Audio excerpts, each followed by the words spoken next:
You're listening to the Microsoft Innovation Podcast, where we explore the intersection of people, business, and technology. This year, we're adding a new show to our lineup, The AI Advantage, to help you learn the skills you need to thrive in the AI era. Welcome to the Copilot Show, where I interview Microsoft staff innovating with AI. I hope you will find this podcast educational and inspire you to do more with this great technology. Now, let's get on with the show. In this episode, we'll be focusing on Success by Design framework and how that is part of the FastTrack program within Microsoft. Today's guests are from Portugal and the United Kingdom. They both work at Microsoft as principal program managers. You can find links to their bio and socials in the show notes for this episode. Welcome to the show, Pedro and Alok. Thank you, Mark. Sure. Good to have you on. My opening question for everybody is food, family, and fun, the 3 Fs. What do they mean to you, Pedro? No, family means everything to me. And you can see them right there, I think. So That's my family, my wife and my 2 kids, my 2 daughters. I'm from Portugal, so it's something that is really important to me. And fun, of course. That's what we do with family outside of the work. Nice. Are you into your Portuguese tarts? Oh, Portuguese tarts. Yeah, of course. Yeah. Pastel de nata. You know, they're never as good. I've had them all over the world, and they're never as good as in Portugal. Yeah, you cannot get close to what we have here. No. You might try, they might try, but you cannot get close. That's true. The reason I went to Portugal is because I love port. And to spend times in those port caves, those wine caves in Porto, man, just amazing. I'm building a new house, and the back area of my house is modeled on one of the caves that we went to. They had this outdoor area, and I'm modeling the whole very large pergola with grapevines growing up every post as part of it. So, yeah, I love Portugal. I could live in Porto, I think. I was there for the Festival of St. João, and that I will never forget that full night experience that the Portuguese provide. And having garlic flowers put in my face and hit on the head with a hammer. And just the pure joy of everybody, young and old, was a fantastic experience. Alok, tell us about you. Well, first thing is I need to go to Portugal. That's been on my cards, but I haven't done that. So for sure. I mean, again, I'm married with the 2 kids. So, my wife and me, we moved to the UK almost been 10 years now. Wow. And then, both my daughters were born here. I have a 7-year-old and a 2-year-old. And I think a lot of fun revolves around them. And, honestly, they're the center of everything that we do. When it comes to food, I mean, obviously I do love my chicken tikka masala and all the biryani. That you can get some great food here in the UK. And the Indian food is lovely here as well. Yeah. I do love my fish and chips and Wellington, so for sure, I would call myself a foodie. I feel in London, are you based in London? Just around London area, west of London, between Reading and London, if you will. Yes. I found in London, in South London, you got the best Indian food. Interesting. That was my experience. Yeah. I went out there at one point to visit a friend of mine who was a doctor and working at a hospital out there, and she took us out for Indian food there. And I was living in West Hampstead, and we, had a couple of, curry shops and stuff, but nothing was the food down there. And the restaurant we particularly was just jammed wall to wall, people coming and going, and just absolutely tasty, amazing food. I just pushed my 2-year-old out the door for this podcast. Like, Papa, why can't I stay? You can't stay. So I know having young kids. Tell me about the origins of the FastTrack program. It's interesting because it was almost a decade ago and wasn't called FastTrack at the time, right? So what was it called? It was the SA team, a solution architects team. And, our history with naming has been a bit interesting. So we just called it a group of solution architects. And if you look at it, within any product group or engineering organization, you have people focused on building the product, your core engineering team, development teams. You have the product managers who are setting the direction, deciding on what needs to be built into the product. And these solution architects were not doing both of those things, but essentially was sitting at the periphery of the engineering organizations and plugging into some of our largest, most complex implementations that we were seeing around the globe. And to be honest, in the early stages, this was a lot to do with firefighting, going and addressing the challenges. The whole cloud thing was new as well. So a lot of these customers were actually first time implementing in cloud, which means there was a lot of surprise, this sense of, loss of control. And a big part of the job that the solution architect team did was going and putting off these fires, right? Dealing with exact level escalations. So it kind of started from there. And interestingly, what the solution architects observed is 80% of the problems that they were seeing on these projects, which in many cases, took weeks and months to resolve, and, they would go in as the heroes and save the day, but it took longer than a day. And they realized that 80% of these things are actually totally avoidable if we were able to set some of the directional aspects of the implementation early on, better aligned to what the product is designed to do, or in a way it's meant to be used as well. So there were lots of learnings from these, firefighting escalation situations. And that's what led us to almost mature this engagement model to say that, what, we don't want to be in this firefighting business. What we are going to do is find a way to engage early on in these projects and guide the implementation teams to success, right? So that was almost, kind of the early origins of FastTrack. But we learned quite a few things. It had to do with maybe, just getting ready for the cloud itself, the mindset, because a lot of these implementation teams or developers were coming from a custom app dev, which means when they looked at a SaaS product or a service, they were thinking, I'm still going to do my custom app dev, but if my feature requirement exactly matches what it offers, then I'll probably use that. So it was SaaS, but still in many ways a custom app dev. Yeah. So there are a lot of challenges, and I think it had to do with the approach to implementation in many cases. I think that I would say would be the origins of FastTrack somewhere 8 or 9 years back now. Yeah. In Success by Design framework, how does that interact with the FastTrack program? Yeah. I'll also let Pedro come in and share a few things. But when we started off, essentially as a team of architects, we were working on these, and we created this shared space. We are keeping track of the things that we were recording as learnings, right? On this project, I saw this, and this was the thing that we could have done, right?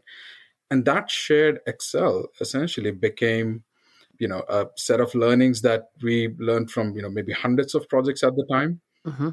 And I think it was James Phillips at the time who started giving it a name, Success by Design, but kind of Success by Design started in the form of a shared Excel before Success by Design, if you will. But at the crux of it was what we are learning from these projects, where are the patterns, anti-patterns, how we should avoid that maybe in the next project.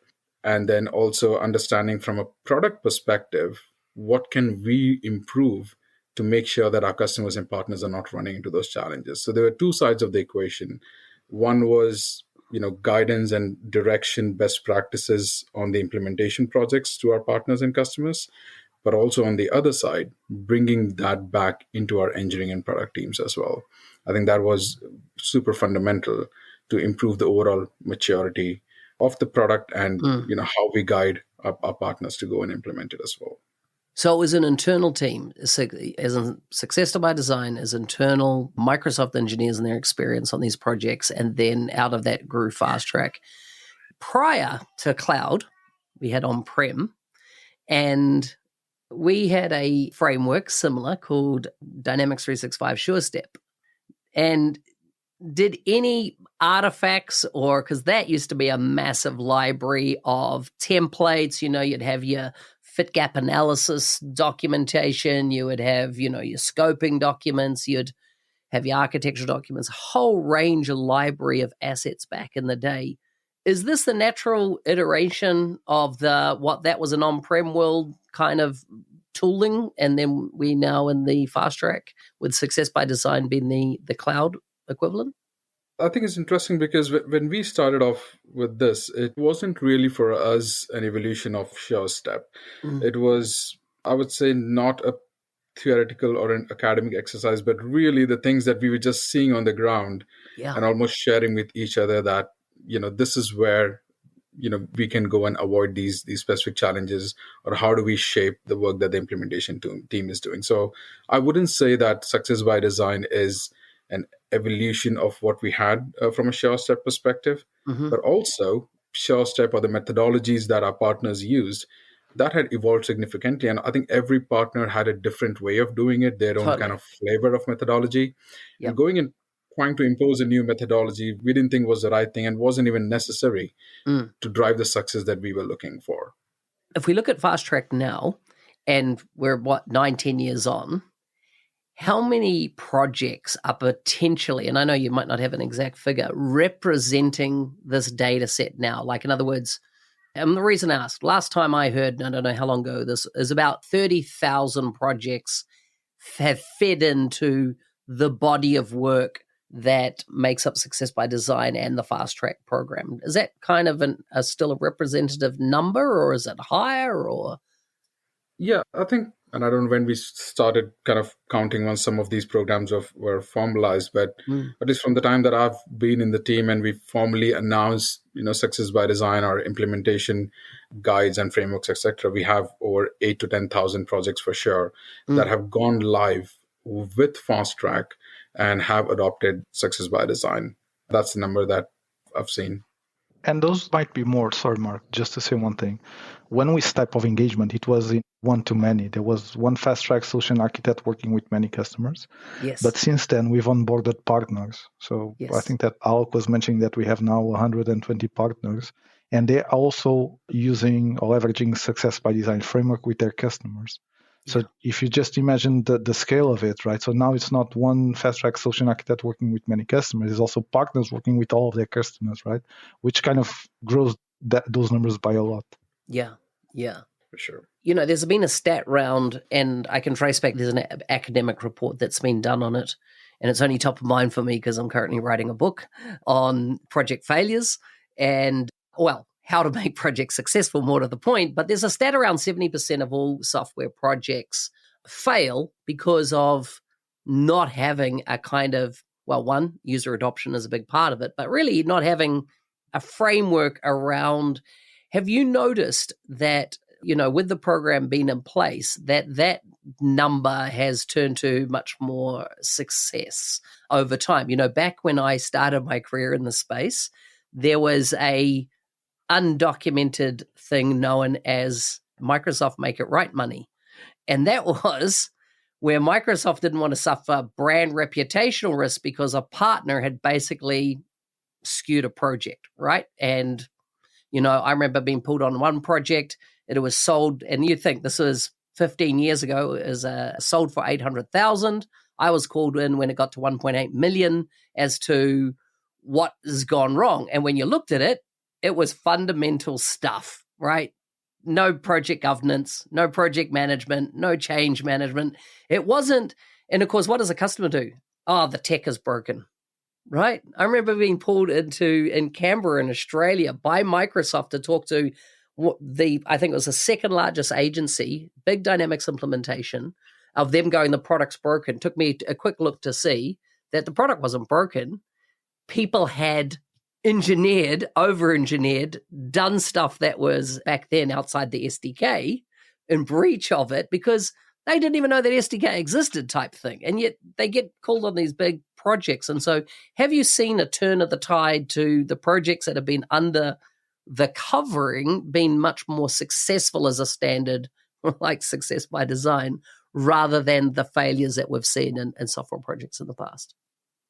100%. I think what our data is showing is that when we look at projects where FastTrack is engaged, we have early engagement. And I think the word early is really key there, right? Yeah. If we get engaged maybe a month before they go live, Success by Design is not going to make that difference, right? Yes. So where we are engaged early on, and when I say early on, it's essentially when you have understood the business problem that you're trying to solve and you've gone into, just coming out of the discovery phase that this is how I'm going to go about this, right?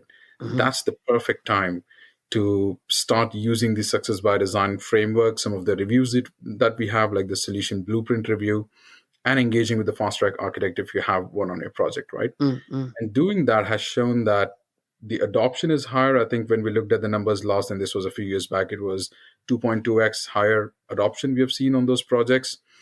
Anecdotally, if you just look at the kind of challenges, escalations, or firefighting that we have to do, it's significantly lower on these projects.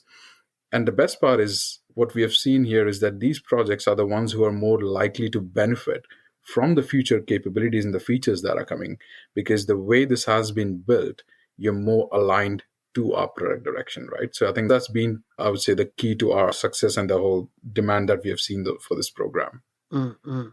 And Mark, I think that you described why Success by Design was created.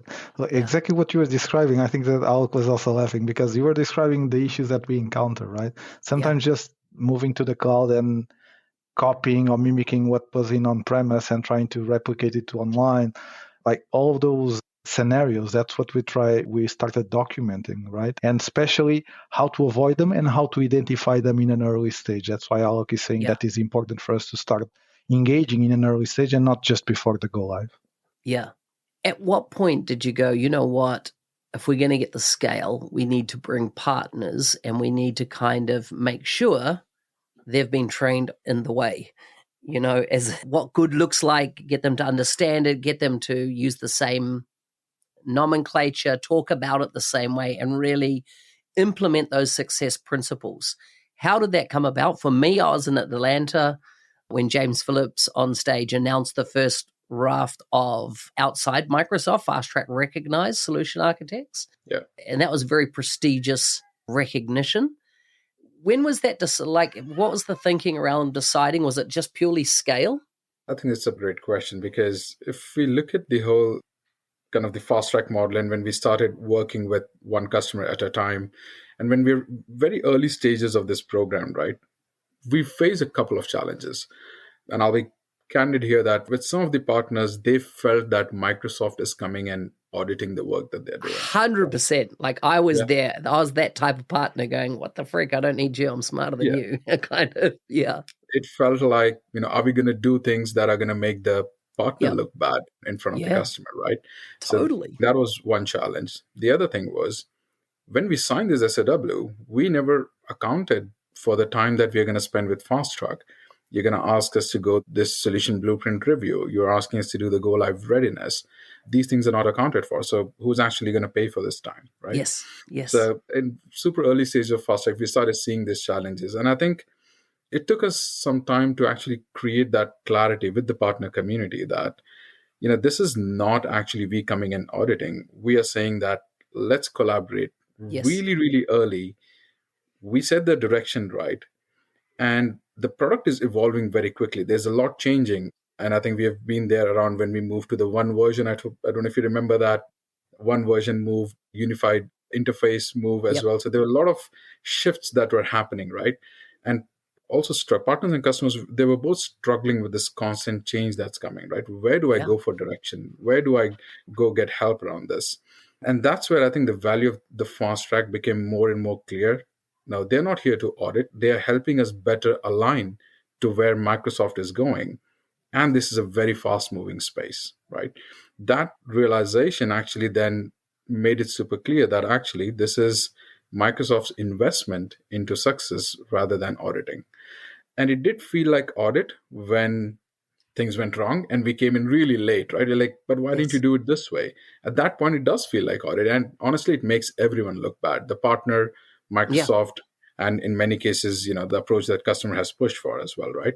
So early alignment is the key here. But to your point, to specifically answer your question, we had to get through that barrier of FastTrack is not an auditor, but actually your collaborator, right? And once we came to that and we invested in some of our, better tooling and frameworks were made publicly available for our partners to consume, I think that's when we felt that we are ready for our partners to go and do this on their own and we can support them in the background. So the level of direct engagement from Microsoft wasn't that necessary, but I think understanding what Success by Design, what FastTrack is, and our investment in tooling made significant difference, I would say.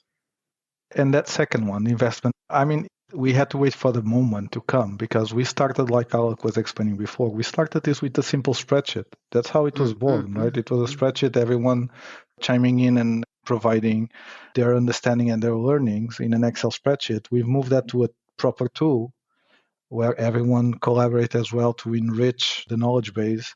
Now it's a portal that is available to partners and partners can leverage. So we had to grow in terms of how we documented, how we collected all of our learnings and make them available. At the same time, we were growing and showcasing the work that we were doing, just also to highlight that we were not competing with anyone, right? Yeah. We were here to help. So both of them were happening at the same time, and then the perfect moment happened, right? Also, the launch of the guides, I think that made everything possible, right? Because we were also saying, look, we've documented everything and it's here. Or, I mean, not everything, but a big amount of information. And it's also here for you to leverage, right? All of that became available. And with that, we are also showing that we are here to help everyone. Yeah. And yeah. The guides was a really good point. And it was actually James Phillips who nudged us. I think he was meeting one of the customers in Australia. They told, well, FastTrack is great, but you know what, we don't want to always depend on, having FastTrack on every single rollout or every single phase. Why don't you provide us that guidance so we all can, consume it whenever we want and make it more self-serve? It started off like an implementation guide book. And I think the idea was, it came from James Phillips, me, Pedro, I think the rest of the team, it was around 8 or 10 of us who were involved in putting that book together. 800 odd pages? Yeah, 700 or 800 pages. PDF, yeah. Yeah, I think a lot of focus was on driving the right mindset, then going deep on the product. But I think a lot of aspects of that book are actually updated. It's in the docs now, so it's available to everyone. Yeah. Is it still a virtual document now, that can be updated? As in, I haven't looked at it for a while, but I think it's moved to Learn now. Okay. Yeah. It's just like any documentation that we have. It's broken down by topics, and then you can navigate easily. How did you internally, so not the partner side, but internally in Microsoft, where's the differentiator between you and the PowerCat team and how you engage on customers? Is there any, do you have a rules of engagement? Because I know that they stick to their important customers from an architectural type review we've seen in recent times. Is it well architected? Yeah. Also come out about 2 years ago, I think it was, in the BizApp space. How is that all? How do you handle who does what, and that you're not duplicating effort and things like that? That's a great question. I think our focus areas, even though if you look at it from an org perspective, we are still part of the same organization, but our focus has been more on the first-party Dynamics 365 apps, and that's always been the FastTrack thing, while they focus on platform in general, including SID dev, etc. So we would engage wherever there's a first-party app, and they continue to focus on the platform. In terms of sharing our learnings, Success by Design, something that they have also contributed on it, from a Power Platform perspective, some of the platform elements, the tooling that we use internally to kind of share these learnings, or even to log things that engineering needs to hear, we all are joined up on top. The V teams that we have internally. So we do have strong collaboration, but I think our engagement models and the customer coverage is really different. So they were focused on the kind of the top end of the customers who were specifically trying to roll out the platform, right?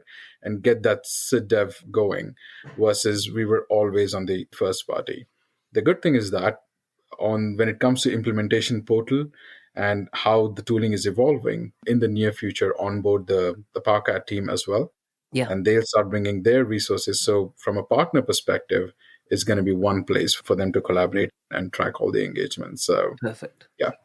If we look at the FastTrack Recognized Solution Architect, and I've told this to many people, in my mind, it's more valuable than being an MVP. And the recognition of that, and a couple of reasons. One, like the MVP program, it's assessed each year. So you can't do something 15 years ago and still be recognized for it today, which I think is critically important in the speed of change with 2 wave releases a year. In the space, everything's changed, right? There's nothing permanent. So I think the revalidation is great. The other thing is you've got to be on a project to get this recognition. You can't be book smart. You can't be theoretical about it. It is tied to actual work. And therefore, in my mind, I feel it's the most prestigious recognition of the architectural role that requires you to have not been an architect for 5 minutes, right? You've got to have some history behind you and what you do. How do you make sure you don't dilute that going forward? That you don't dilute the value, the recognition of that, so that, one, customers, when they see somebody with a FastTrack Recognized designation, that they know this is the cream of the crop, right? These are people that have tenure. They have been doing this for a while. I'm not dealing with the grad that came out of university last year, sat the PL 600 exam and got, is like, I'm a certified architect. And you're like, yeah, in theory you are. You've never been in a project that started to go wrong. You've never had to recover. You've never made the mistakes, which is a total different thing. And I think that this program takes that into account, and therefore it is the cream of the crop. How do you make sure it doesn't get diluted in time? Maybe what I'll do is I'll just talk a little bit about the process and a little bit about our thinking behind it and how we go about maybe recognizing folks, because I think we just meeting earlier today on that as well. So when we came up with the FastTrack Recognized Solution Architect, I think our idea was, again, going back to that thinking of scale, right? We can't be there on every project all the time. We might do maybe one phase, but we just won't be able to scale to cover everything all the time. So what we started doing was, on specific projects, when we see a partner architect who is working with us and they're bringing the right, I would say, success by design mindset, I think that's almost foundational to it. What I mean by that mindset essentially is they are not the tech implementation team, right? Where I want you to go build me that really blue, green, yellow button, and they go and figure out how shall I do that. They're actually involved in understanding the business problem and are part of the solution team, right? Now, they bring the technical expertise, but they know the problem that they're trying to solve. I think that's the first thing that we'll look at. The next thing is the work that the architect is doing. And in many cases, it also involves challenging the requirements, right? Or challenging the customer to effectively help them align to how this problem can be solved with this product or with the platform. Because I think Pedro mentioned this earlier, and we used to see a lot of this before, that you are now trying to potentially replicate your old system on a new platform with some tweaks here and there, but not holistically looking at this platform as a way to go solve a business problem, right? So bringing that mindset and challenging the customers to make sure that they are maximizing the value that they can get from the product. That's the other thing that we look at. To me, the first go live, when the project actually goes live, and many a times, that's like, okay, that's a successful go live. That's really the start. The true success is, are you actually able to deliver something that you can iterate on really quickly, right? That's key. So which means, you're doing all the foundation elements of ALM, right? Are you actually able to go and make releases into production every 2 weeks? Do you have that set up? So are you really setting up the customer for long-term success and to be able to iterate, adopt new capabilities? Because that value realization is going to rely on an ability to iterate. And that's another factor that we look at. So setting up the customer for long-term success, I would say. So those three things kind of drive that success by design mindset. So that's primary. And with the partner architects where we see that, I think we want to recognize them that even if we are not there on this project, they can go drive this success, right? I think that was really the fundamental idea behind the FTRSA. Nice. Right. And if I can add, so I think what Alok was saying is that we look at different things when we look at FastTrack Recognized Architects. So basically is how they engage in projects, and especially if or when they go live, and if they go live successfully, the adoption of those projects, what innovation that is being implemented. We look at all of those, right? So we kind of have a sense, working with them day by day, how that project is going. So we can do that analysis. And most of the times we work with someone that not only in one project, in several projects, right? Because they move, like especially the architects, they move from different projects at the same time. So that's one of the areas where we work closely with them. We can recognize their work, right? In terms of MVPs, and I was briefly on the community growth team a while back, so I was doing the MVP renewal process validation, let's call it like that, where we need to look at what are the contributions for that year, right? Correct. And I think that we look at how the MVPs are contributing to the community. And that can be by different ways, like events, speaking at events, can be by creating posts like in blogs, answering forum questions. Correct. So it's all of those contributions. It's also valuable. I'm not saying that one is more valuable than the other one. It's not. It's just a different way of contributing to the community. Correct. So that's how we distinguish them, right? I'm not sure if there are plans to merge them eventually. I don't know. And I know that it's a sensitive topic. I'm not even sure if that makes sense. Yeah. I'm not saying it does. I'm just saying that there are two different types of recognitions that we give to people. One is how they contribute to the community, and the other one is how they contribute to projects and to implementations and to go lives. Yes. As I said pre-call, I'd be strongly opposed to them merging together because I think that the technical prowess that comes with FastTrack Recognized Architect is an important differentiator. The other piece of advice, not piece of advice, but something to consider, that the little rub that I've had with the program, probably that's been identified in the last 3 years. About a year ago, I left IBM. I was working for IBM in Australia, and we would work with enterprise customers. And the trend that I noticed in the market is that the big customers are relying less on partners. And the reason is the global stage has changed, right? Is that now if I'm a big, 20 years ago, IT was in a lot of organizations, a separate area, and we don't have the expertise, so we're bringing partners. A maturity has happened globally. Most people, if you're in a corporate environment, have a level of IT skills that the same person in your role wouldn't have had 20 years ago. It's just a given, right? No one goes, I need to go for Excel training, but everyone uses it from university, on. And so what I've noticed in these big partners that they are like, hey, why don't we just go out and set up our own internal practice to run our projects? We'll go hire the MVPs, the FastTrack Recognized Architects from a partner or whatever. But of course, the minute that FastTrack Recognized individual leaves partner land, the program no longer applies. And so I've seen in large customers in Australia, architects that have been formerly in partner land, they go and become a dedicated architect. They're across the one project I'm thinking of, 44,000 seats, licensed seats inside the organization. So not small, but they can't get recognized as a FastTrack Recognized Architect, even though they're applying success by design. But there's that little rub that they're not in partner land. And I think that in recognition of the changing landscape, like to those individuals, this would be recognition back into the companies that they're working for now, but also part of their career progression, which is not available because they don't work in partner land. And I found it interesting when we talked just earlier that you talked about 120 partners, you've just reached that target. So do you see it more as a individual contribution within a partner, or is it really for you, your framework requires a partner to own the designation of their FastTrack Recognized Architects internally?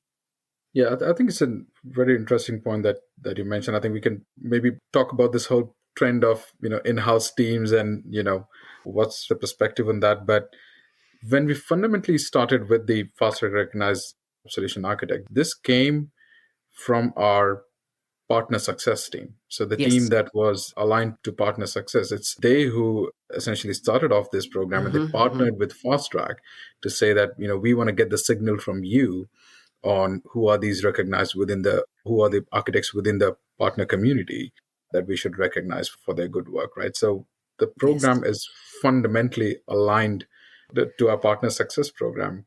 I get the same question because we run a lot of partner boot camps and stuff, and I work with customer architects as well, and they would come and say that, why can't I attend that boot camp, right? Yes. No, I appreciate it. I think there's something that we need to think about. Yeah. How do we do that, for the architects involved? That's a good feedback. I don't think I have a great answer right now. No, as in the minute I finished answering the question, it came to me. It's funding lines, right? The fact that it's funded via the partner program makes it very clear why it is a partner thing. Like, as I say, the minute I finished asking, I realized, yes, it's a funding line reason, and that's why it is. One little other stat I'll throw in, the co-founder of LinkedIn, Reid Hoffman, has recently said that by 2035, 50% of the US workforce will be contractors. So they won't be working. And I feel that's going to apply to IT folks more than ever. Another trend that I've noticed in the last 3 to 5 years, since the pandemic really, is this massive move of very senior skilled staff moving out of partner land and becoming independent contractors. And so they're going from project to project and being very successful and building a reputation, hence why they generally have a backlog of opportunities to go to. And I just wonder that once again, they're an evolution maybe in store. Any final words? No, I think first of all, this has been a great conversation, and I'd love to maybe keep talking about a lot of these topics. But I think it's really our key focus now, and maybe I want to highlight this, is that everything that we do from a success by design perspective, working with our customers, enabling our partners to do this, we want to democratize this guidance, this content. So it's available out there. Even if you're not a partner, if you're just, an individual contractor or a consultant working on a customer project, you can go and use the self-serve capabilities of the portal. Yes. Which means, at least from our perspective, there's nothing that's holding back anyone from benefiting from success by design, from the content that we have and the overall framework. So we want to be inclusive, whether you're working with a customer, partner, or an individual contractor. We don't take away access to the tooling and the content. So that's there for you. And, the more you can adopt this on your projects, we have driven some great success, and there's no reason why you cannot use this and drive success on your projects. I can give a couple of examples. I'm not on the FastTrack team anymore, so Alok has more information about the latest and greatest about success by design and how FastTrack is working now. But I can tell that while we were writing the implementation guide, most of the information that was there, I would love to get it on my hands before I even work with Dynamics, because it's also applicable. It's not something specific to Dynamics. So there's a lot of knowledge there that can be applicable to other products, other technologies as well. And the second thing is, I've moved out of the FastTrack team, but even today, I still leverage success by design principles. So in my current team, I've implemented a checklist, for example. That's something that comes with success by design. And even with the implementation guides, at the end of each chapter, we create a checklist, right? Yes. So I use that often. I go back to that where something is not clear, where I think that we need to have some guidance on what is the goal, what is the outcome. I use it often. So there are a lot of advantages of leveraging not only Dynamics with Power Platform, but also with other products as well. Yeah. I like the checklist idea. There's a book called The Checklist Manifesto, and a lot of research was done in medical institutions and constructing large buildings and architecture and stuff.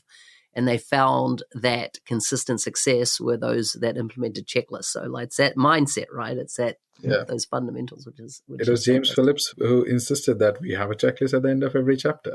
Yeah. Interesting. Yeah. Great guy. Thank you so much for coming on. I've really enjoyed this. I found it an enlightening discussion. I really hope a lot of people get value, and we'll put in the show notes resources to the portal that were discussed for the various assets. So go learn, find out more, and consider implementing a mindset of success in your projects.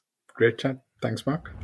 Hey, thanks for listening. I'm your host, Mark Smith, otherwise known as the NZ365 guy. Is there a guest you would like to see on the show from Microsoft? Please message me on LinkedIn and I'll see what I can do. Final question for you. How will you create with Copilot today? Ka kite.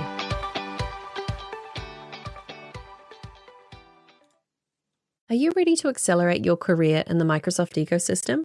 The 90-Day Mentoring Challenge, created by Mark Smith, is your opportunity to create a personalized pathway to success. Join over 1,200 alumni from more than 70 countries who have achieved remarkable results, from promotions to new job opportunities.